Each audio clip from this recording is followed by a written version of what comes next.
Abra sua Bíblia comigo, por gentileza, no livro de Êxodo. Êxodo capítulo de número 3. Eu quero, em breves palavras, dividir uma palavra com o seu coração. Quero deixar para você nesta noite uma palavra de esperança, uma palavra de fé. Quero dizer para você, querido, que as suas lutas e dificuldades, elas não estão passando desapercebidas aos olhos do Senhor. Você não entendeu o que eu disse? As suas lutas e dificuldades não estão passando desapercebidas aos olhos do Senhor. Não importa o tamanho dela, não importa o tamanho do gigante. Ele é o Todo-Poderoso, Ele é o Santo de Israel, Ele é o vencedor, Ele é o Rei dos Reis, Ele é o Senhor dos Senhores. Tudo está debaixo do seu controle. Êxodo capítulo 3, começando pelo verso de número 1, diz assim, apacentava Moisés o rebanho de Jetro, seu sogro, sacerdote de Midian. E levando o rebanho para o lado ocidental do deserto, chegou ao monte de Deus, a Horebe. Apareceu-lhe o anjo do Senhor em uma chama de fogo no meio de uma sarça. Moisés olhou, e eis que a sarça ardia no fogo e a sarça não se consumia. Então disse consigo mesmo, irei para lá e verei esta grande maravilha, porque a sarça não se queima. Vendo o Senhor que ele voltava para ver a Deus, para ver Deus no meio da sarça, o chamou e disse, Moisés, Moisés. Ele respondeu, eis-me aqui. Deus continuou, não te chegues para cá, tira a sandália dos teus pés, porque o lugar que estás é terra santa. Disse mais, eu sou o Deus de teu pai, o Deus de Abraão, o Deus de Isaque, o Deus de Jacó. Moisés escondeu o rosto porque temeu olhar para Deus. Disse ainda o Senhor, certamente vi a aflição do meu povo que está no Egito e ouvi o seu clamor por causa dos seus exatores. Conheço-lhe o sofrimento, por isso desci a fim de livrá-lo da mão dos egípcios e para fazê-lo subir daquela terra a uma terra boa e ampla que mana leite e mel, o lugar do cananeu, do Eteu, do Amorreu, do Ferezeu, do Eveu e do Jebuseu. Pois o clamor dos filhos de Israel chegou até mim e também vejo a opressão com que os egípcios estão oprimindo. Queridos, quando nós pensamos em Deus, quando nós imaginamos Deus, quando eu era menor, ou quando eu ainda não tinha a revelação da graça de Deus, a revelação de Cristo, de quem era Deus, de que Deus é meu Pai, de que Deus, é aquele que me ama. Eu tinha uma visão de que Deus era um homem, barbudo, carrancudo, com uma barba branca, sentado no trono com uma vara na mão, esperando eu errar para me bater na cabeça. Essa era a visão que eu tinha de Deus antes de ter a graça revelada, antes de conhecê-lo através de Cristo Jesus. E depois eu pude entender que Deus, Ele é muito mais, além dele ser o Criador de todas as coisas, além dele deter nas suas mãos todo o poder, além dele descansar os seus pés sobre a terra, além do universo não poder contê-lo, Ele é o meu Pai e Ele se preocupa comigo. Diga comigo, Deus está preocupado comigo. Fala para o seu irmão, eu não sou pregador papagaio não, mas fala para o seu irmão assim, Deus está preocupado com você. Ele está preocupado com você. Ele tem o universo inteiro para gerir. Ele tem o universo inteiro para controlar. E o interessante, quando eu li esse texto aqui, queridos, me saltou aos olhos e me encheu o meu coração de alegria e de esperança, o fato de que no momento em que a nação de Israel, o povo estava vivendo como escravo por 400 anos, 400 anos vivendo como escravo. Imagina, queridos, 400 anos. Eu estou com 49, já estou querendo desistir, né? 400 anos vivendo como escravo, né? Nascia uma geração, morria uma geração, e aquela rotina sendo massacrado, humilhado, sofrendo, padecendo, sendo injustiçado, passando por necessidades, padecendo nas mãos dos egípcios, 400 anos, mas em um determinado momento, esse Deus que é o Criador de todas as coisas do universo, e que talvez o povo achasse, ou que talvez você ache, você pense, você acredite que Ele não tem tempo para olhar para as suas necessidades, Ele não tem tempo para olhar para a sua vida, Ele não tem tempo para ouvir a sua oração. Esse mesmo Deus manifesta-se teofanicamente através do fogo, em uma sarça, em um broto, em uma árvore, em um arbusto. Ele se manifesta ali, ele chama a atenção de um homem chamado Moisés, e quando Moisés então olha para aquela sarça, e ele vem na direção da sarça, Deus diz para Moisés 4 coisas. Deus diz para ele assim: eu vi, eu ouvi, eu senti e eu desci. Eu vi a sua aflição, eu sei o que você está passando, eu vi o que estão fazendo com você, e eu desci para te socorrer. Aleluia! Este é o Deus que eu e você servimos. Este é o Deus que se propôs a dar o seu único filho. Este é o Deus que se propôs a não olhar para as circunstâncias, mas olhar para mim e para você, cobertos de pecados, cheios de falhas, cheios de defeitos, e disse assim: vale a pena investir na vida daquela pessoa. E Deus então, ele fala para Moisés: Moisés, é o seguinte, Moisés, olha aí comigo, querido, no verso número 7 na sua Bíblia, por gentileza. Robinho, se eu gritar muito, pode abaixar aí, tá? Versículo 7 diz assim: disse ainda o Senhor, certamente eu vi a aflição. Primeira lição que eu quero deixar aqui para você nessa noite, querido, você que veio aqui, não sei como você entrou, não sei como você está passando os seus dias, mas eu tenho certeza de uma grande coisa: como o ar que eu respiro, Deus está vendo tudo que está acontecendo na sua vida.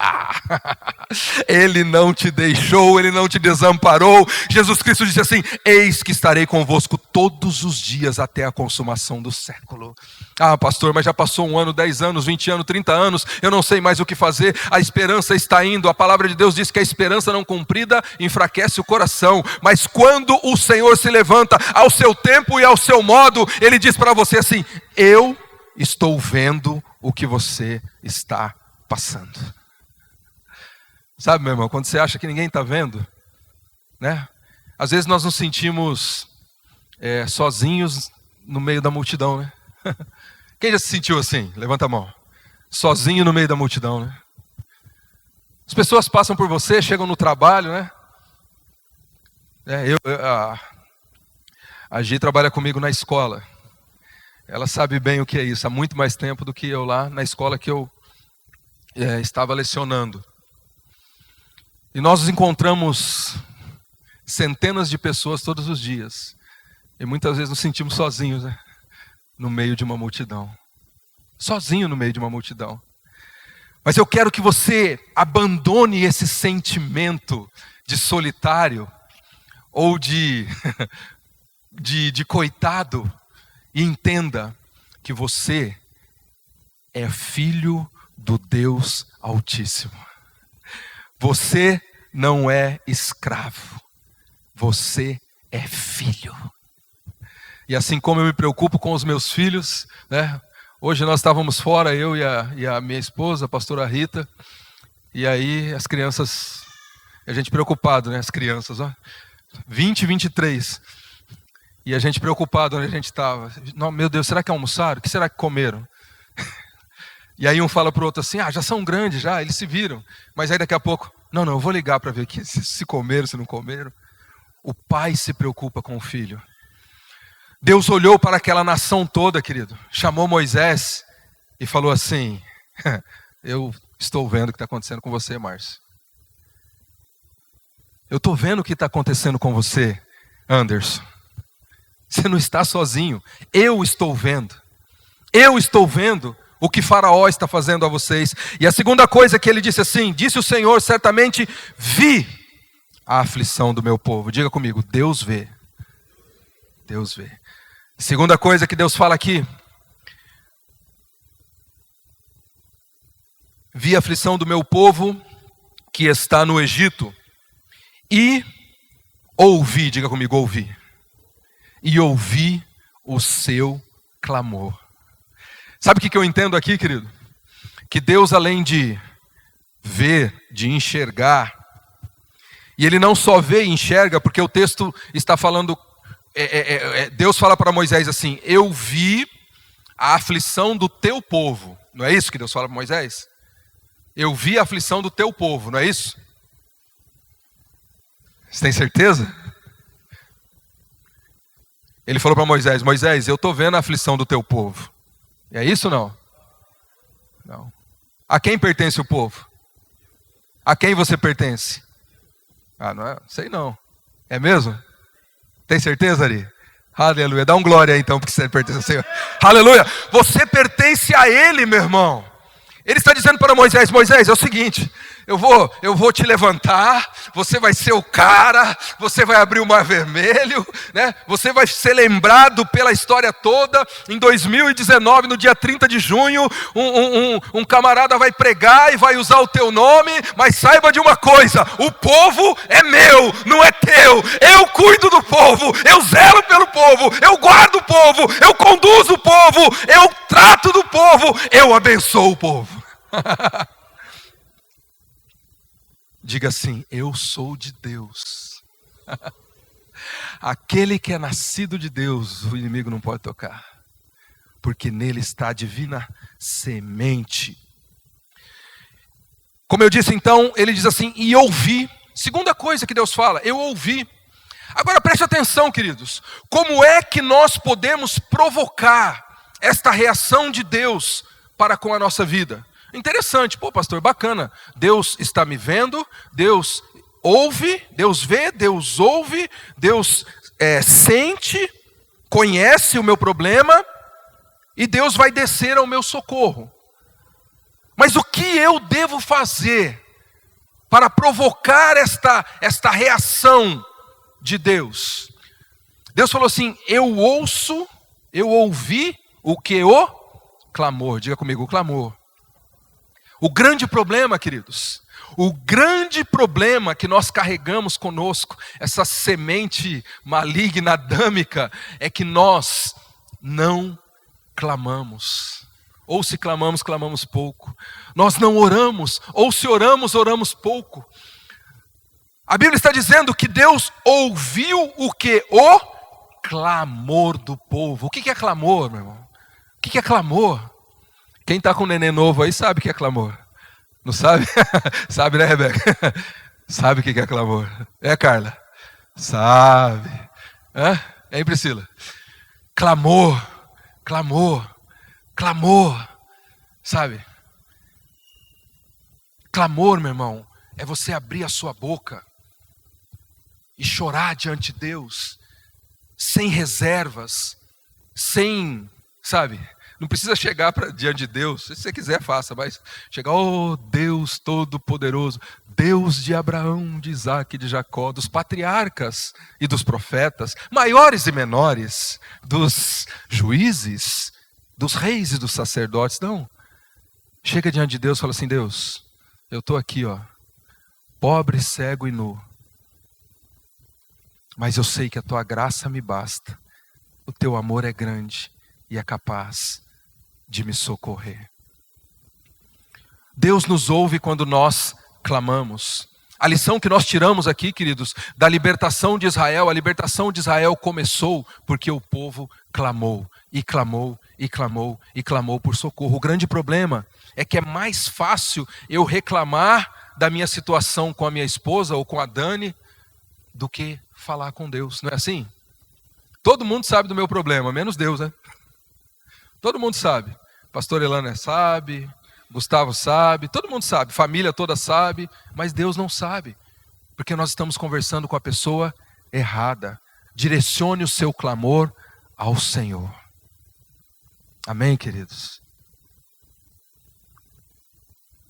Pastor Jonathan, uma vez ele disse para mim assim, lá no Vale da Bênção, ele disse assim: filho, não existe solução melhor para qualquer problema, seja ele qual for, do que 2 joelhos no chão,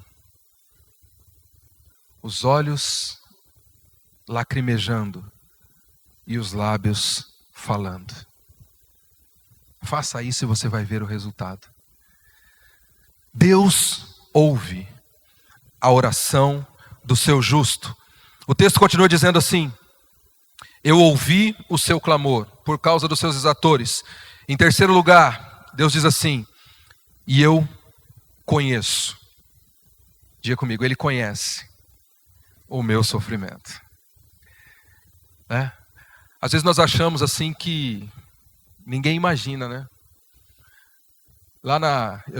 Acho que eu disse isso para algumas pessoas, acho que mais pessoal do grupo familiar ou do grupo de comunhão que nós temos, que uma das coisas que nós mais ouvimos na escola, né? E a Gita aqui pode confirmar, são adolescentes de 12, 13, 14, 15 anos falando em se suicidar. Muitos, não é verdade? Muitos falando em se suicidar, se cortando. E aí quando você para perguntar, eles falam assim: mas ninguém sabe o que eu estou passando. Ninguém sabe o que eu estou passando. Nós estamos vivendo um momento, querido, onde a tecnologia está nos isolando, não só socialmente, familiarmente, mas também está nos isolando, está nos distanciando de Deus. O tempo que nós investimos em um celular, o tempo que nós investimos num computador, o tempo que nós investimos numa rede social, sequer é 2%, 10%, vamos chutar alto, né? 10% do tempo que nós investimos com Deus. Concordam comigo ou não? Do tempo que nós investimos com Deus. Por que Deus teve essa reação ao clamor do povo? E ele disse assim: eu conheço. Por que ele conhece? Porque ele ouve o clamor do povo e ele sabe as necessidades do povo. E ele diz assim: então eu desci para ver o que está acontecendo com vocês. Partindo dessa primícia de um Deus que vê, de um Deus que ouve, de um Deus que conhece e de um Deus que vem ao socorro, eu gostaria que você movesse a sua Bíblia para o livro de 1 Samuel. Primeiro livro de Samuel, capítulo de número 30. Primeiro livro de Samuel, capítulo número 30. E eu gostaria então de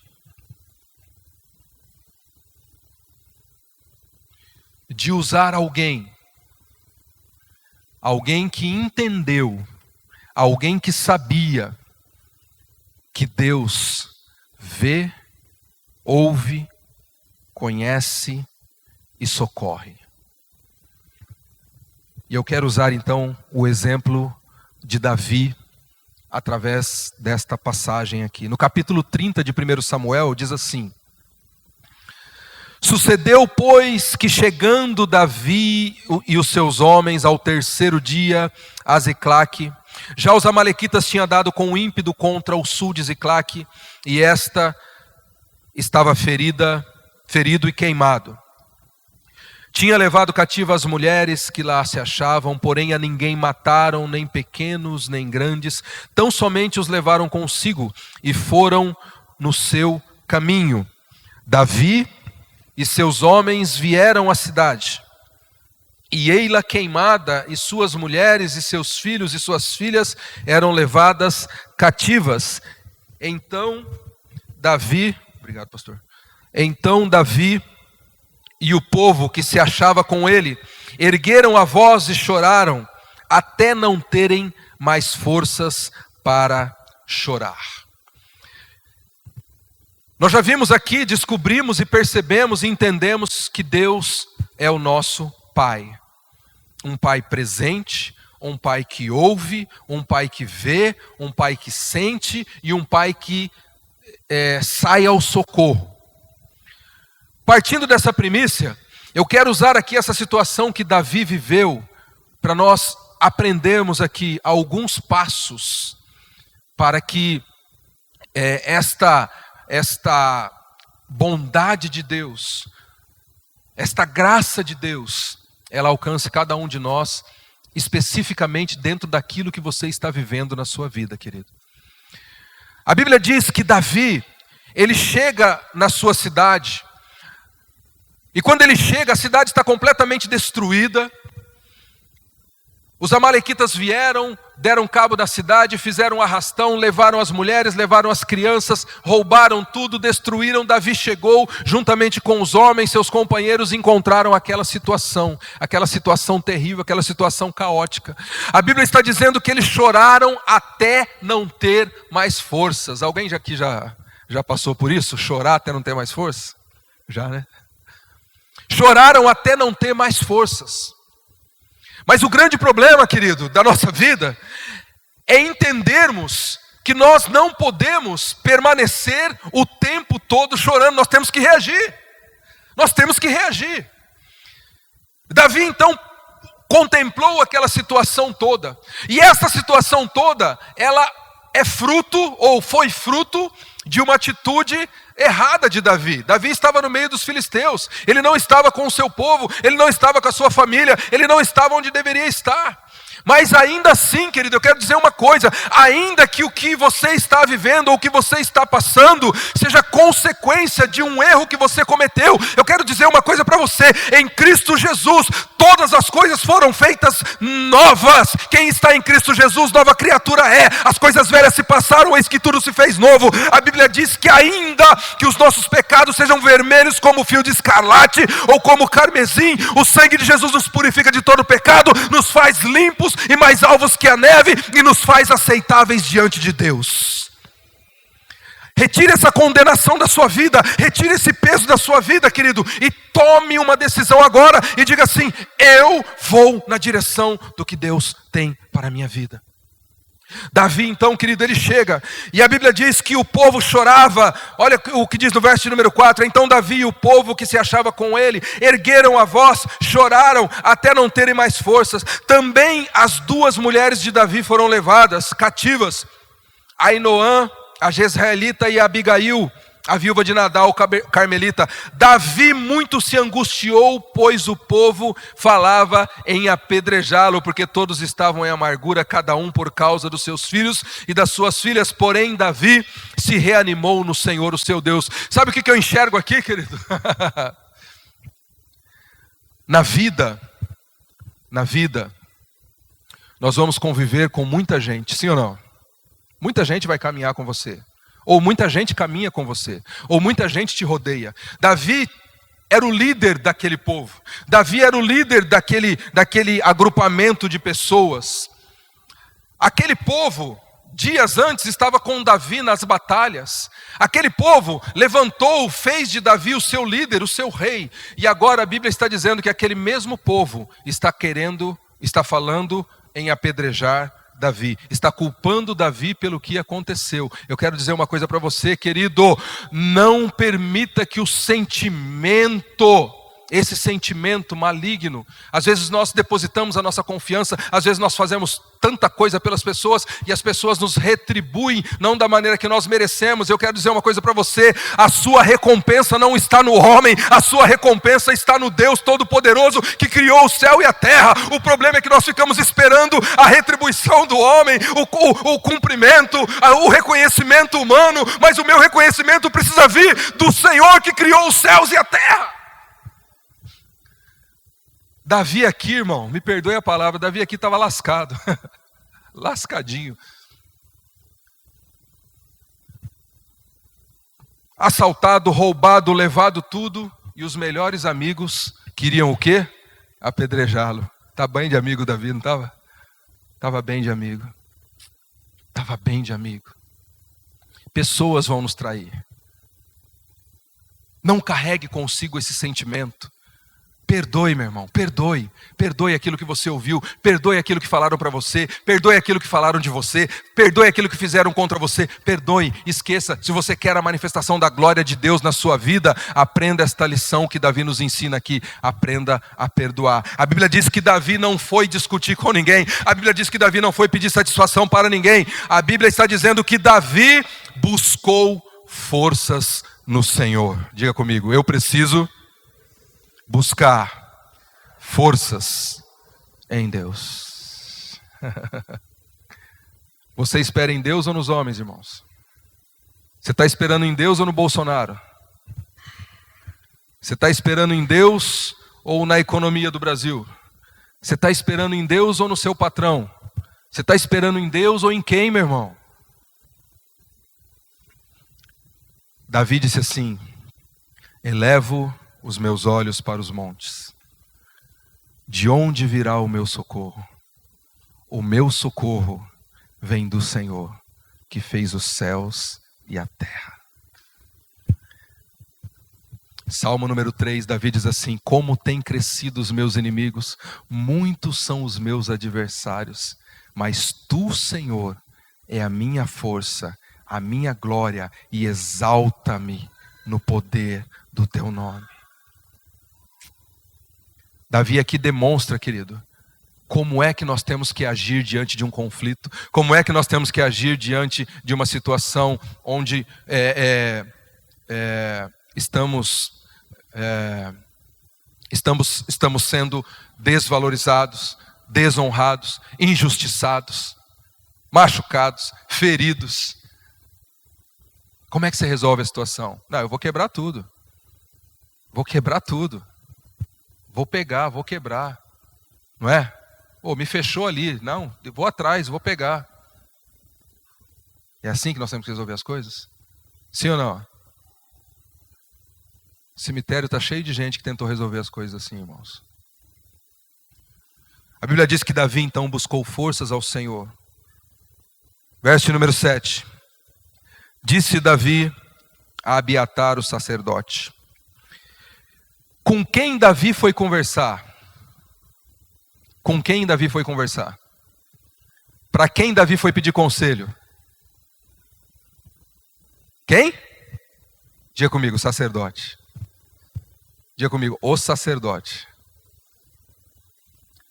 Davi não foi buscar conselho nos astros e nas estrelas. Davi não foi buscar conselho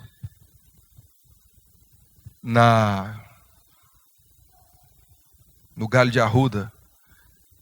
Davi não foi buscar conselhos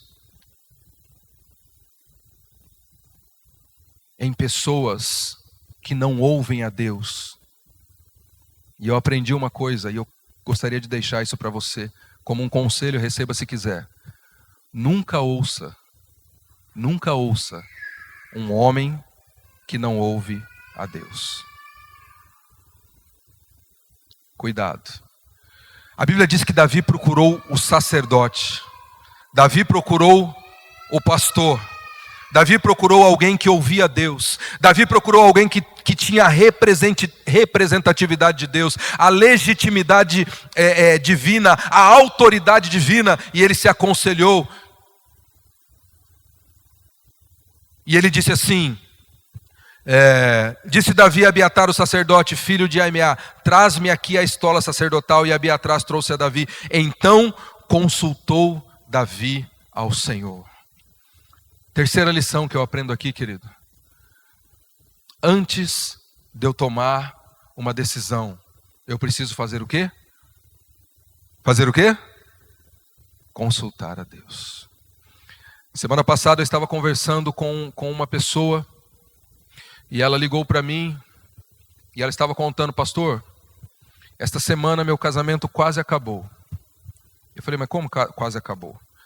Assim, eu e meu esposo começamos uma discussão, ele estava saindo para viajar e nós discutimos por uma coisa boba, discutimos e a discussão foi se alterando, discutimos e eu falei para ele, eu não quero mais viver com você, acabou, eu não quero mais. E eu falei aquilo e depois que eu falei, eu fiquei pensando no que eu falei e aí já não tinha mais jeito de voltar atrás e eu fiquei olhando para ele para ver qual seria a reação dele. E ela disse assim, pastor, qualquer homem no lugar dele, diante de tudo que eu falei para ele, teria virado as costas e ido embora e me deixado. Aí eu falei assim, mas então me conta o que ele fez, porque eu estou curioso agora. Ela falou assim, ele olhou para mim e falou assim, calma, eu vou no quarto e eu vou orar. Me dá 30 minutos e depois você me fala se você quer mesmo acabar com o casamento agora. Eu vou orar, vou lá no quarto, eu vou orar. Eu fiquei imaginando a cena, né? Que homem, né? Que sacerdote, né? Que homem. E ela me contando que ele foi, entrou no quarto e ela ficou na sala, sem saber o que fazer. E o relógio durando uma eternidade. E ele falou, eu vou ficar 30 minutos, eu vou falar com Deus. Eu vou orar por você, vou orar por nós, vou orar pelo nosso casamento. Porque eu não aceito essa decisão sua. E se a hora que eu sair você tiver com essa decisão ainda, então eu vou embora. E ele foi, orou. E aí ele saiu do quarto. Quando ele saiu do quarto, ela o abraçou chorando, pediu perdão. E estão na bênção. Né? Venceram mais uma batalha. A guerra continua, né? Mas mais uma batalha foi vencida. Por quê, queridos? Porque antes de tomar uma decisão, no calor das emoções, eu estou imaginando aquela situação, queridos. Imagina só, chegar na sua casa, meu irmão, levar os seus filhos, esposa, tudo queimado, a casa destruída, acabou. Todo mundo querendo te matar, te apedrejar. E aí você fala assim, olha, eu vou na igreja orar. Foi o que Davi fez. Eu fico imaginando Davi lá dentro do templo, orando, e o povo tudo lá fora com pedra na mão. E aí Davi consultou ao Senhor.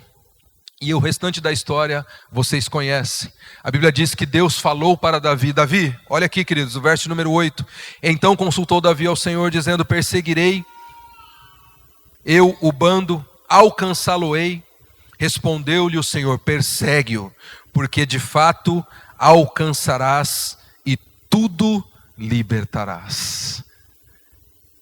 Partiu, pois, Davi, ele e 600 homens com ele que se achavam, e chegaram ao ribeiro de Besor, onde os retardatários ficaram. Porém, Davi e 400 homens continuaram a perseguição, pois que 200 ficaram para trás, por não poderem de cansados que estavam passar adiante de Besor. Última lição que eu quero aprender aqui com você. Se você quer desfrutar de tudo, da plenitude daquilo que Deus tem para a sua vida, querido, pare de andar com os retardatários. Agora vocês ficaram sérios, hein? Bati nos seus amigos, né? Não bati não, irmãos. Minha mãe falava uma coisa para mim e para minhas irmãs. Relógio que atrasa, não adianta. Davi saiu para a batalha. Deus falou para ele, vai que você vai conseguir, não falou? Falou. Ele saiu com quantos homens? Quantos homens? Diga 600. Com quantos homens ele conquistou? 400. A Bíblia diz que eles saíram e eles estavam tendo problema. Sabe por quê? Porque tinha retardatário no meio. Tinham pessoas que não acompanhavam o mesmo passo. Tinham pessoas, Dani, que não acompanhavam o mesmo ideal, o mesmo pensamento, o mesmo foco. Tinha pessoas que não tinham a mesma determinação. Tinha pessoas que não tinham o mesmo caráter, o mesmo valor. Tinha pessoas que não tinham o mesmo objetivo. Tinha pessoas que estavam caminhando junto, mas não estavam dispostos a fazer aquilo que era necessário fazer, Ney. Esses só atrapalham. Só atrapalham. Você quer caminhar, você quer avançar, você quer progredir, você chega cheio de fé e fala para a pessoa, esse ano vai, agora vai, vamos lá, vamos com força, estou indo para uma entrevista de trabalho, vai dar certo, segunda-feira, amanhã, as portas estão abertas, eu vou lá, e alguém fala para você, às vezes até na porta da igreja, fala assim, irmão, mas com essa crise, né? Os vendedores, 1º de julho, começou, zerou vendedor é só Jesus, né? Deus ama os vendedores, irmãos. Deus ama o vendedor. Glória, né? Porque, meu irmão, eu fui vendedor muito tempo. Você rala o mês inteiro, meu irmão, para bater uma meta. Não é assim? Aí chega dia 25, você, né? Chorando, você bate a meta, chega na igreja feliz da vida, meu irmão. Aí você olha no calendário, é dia 30. Amanhã é dia 1º. Começa tudo do zero, irmão. E de manhã já chega o e-mail com a sua meta para o próximo mês. E se a sua meta, e se você bateu muito alto a sua meta, eles vão aumentar mais ainda para você. Não é mole não, irmãos. Não é mole não. Né, Caracol? Davi, queridos. Eu até esqueci que eu estava falando aqui. Os retardatários. Aí, ó, tá vendo? Me confundiram minha mente aqui. Os retardatários, queridos, faz mal andar com quem não quer, faz mal andar com quem não quer acompanhar, faz mal andar com quem não caminha. Você tem que ficar arrastando, você tem que ficar puxando, você tem que ficar, sabe? Não dá para andar com retardatário, irmão. Você já fez uma viagem para a praia, sabe? E você está indo para a praia e você convida alguém para ir com você e o camarada como que chama? Como que é, Betão? Freio de mão puxado. E o camarada vai com o freio de mão puxado, meu irmão. E você quer ir embora, quer chegar logo, você quer ir embora, né? E o cara não pode ver uma planta que ele para o carro para tirar foto e você quer ir. Fala, irmão, depois a gente vê. Precisamos parar de andar com os retardatários. Precisamos parar de andar com aqueles que nos fazem perder tempo. Olhe para essa pessoa que está do seu lado e fala assim, seleciona melhor com quem você anda. O problema, queridos, é que hoje em dia,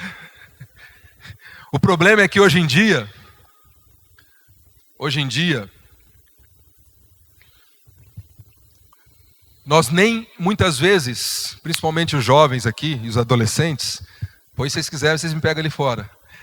Muitas vezes, eles nunca viram com quem eles andam, porque são amigos virtuais, não é verdade? Tá seguindo o camarada, tô seguindo. Outro dia eu entrei acho que eu falei aqui nos casais, né? Eu entrei no meu Instagram lá e estava vendo lá.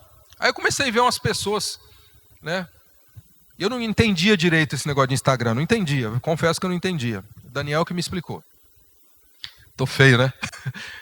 E aí eu falei, mas por que tem esse monte de gente aqui? Ele falou assim, pai, você está seguindo tudo isso daí. Eu falei, como seguindo? Não, você está seguindo esse povo todo. Eu falei, que seguindo, meu irmão? Esse povo vai para o inferno, eu estou seguindo o quê? Você está seguindo aí. Eu falei, não, meu irmão, para, como é que eu faço para parar de seguir esse povo? Fulano mandou lá, eu vou seguir. Que seguir, irmão? Vou seguir Maiara e Maraísa? Vou nada, irmão. Seguir o Fábio Assunção? Vou nada. Quem quer seguir ele, que siga. Eu vou nada. Aí fiz uma limpa lá, né? Vou seguir nada, meu irmão. Vou seguir homens e mulheres que podem construir, agregar alguma coisa na minha vida, que possam, sabe, me trazer crescimento, que possam... É isso que eu vou seguir, meu irmão. Vou seguir um camarada que fica cantando lá que a mulher traiu, que ele vai ficar bebendo no bar, que ele vai chorar até de madrugada. Eu vou nada, isso é vida de miserável. Sai fora, irmão. Vou nada, eu vou seguir aquele que está caminhando em direção aos céus. Eu vou seguir aquele que quer chegar na glória. Eu vou seguir aquele que está buscando o Senhor. Eu vou seguir aqueles que querem seguir comigo. A Bíblia diz que Davi juntou dos 600, 200, falou assim: vocês estão cansados? Fica aí, irmão. Eu não vou andar por quem está cansado, não. Eu vou caminhar porque eu quero conquistar a minha bênção. Eu quero salvar a minha família. Eu quero resgatar os meus bens. Eu quero cuidar daquilo que é meu. Eu quero proteger aquilo que Deus me deu. E para isso eu preciso andar com aqueles que querem caminhar comigo e que estão caminhando na mesma direção, no mesmo objetivo, no mesmo propósito, para o mesmo alvo, e o alvo é Cristo. Aleluia! Fique em pé.